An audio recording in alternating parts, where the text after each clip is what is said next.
na moment oyo naza na Luanda Angola. Alors nazobonga mpana kende invitation wa pesa inga ya mboka Angola oyo ezali ekoti na koyeba kolata na moto na papa na lelo oyo bozomona wanza gam ona kochana mpona ilomba sola be oyo ezali ali olo boti eyi oyo ezali moko ya marque bakula mpona kogarde kaka bandenge ezalaka para patrese pesa forme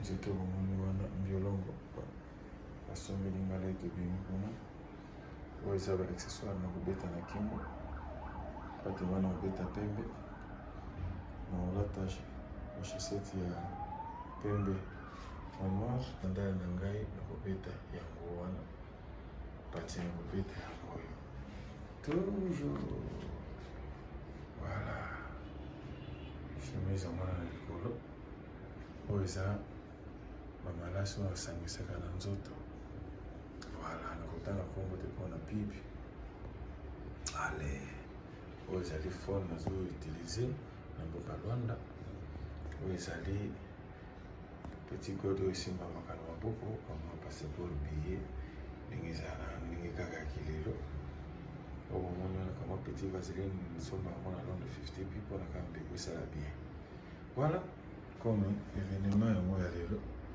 oyo natandi biloko na ngai awa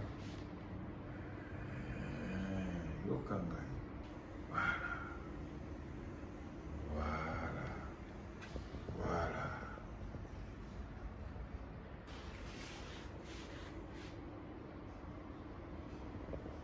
eyokani merci ambana susa bomoide yo leki bango toujours voilà napesi bino mbote bino to ciao voilà naozongela bino next week kitoko eyokani eyokani bingo bye. Yeah, Sandra, we are here in the big boss, Manugi. Wemenga na kadri mususu hawa. Yopele no yana no mnoga na kadri. Mama na bale. Ozo mama msupisa again. Bye.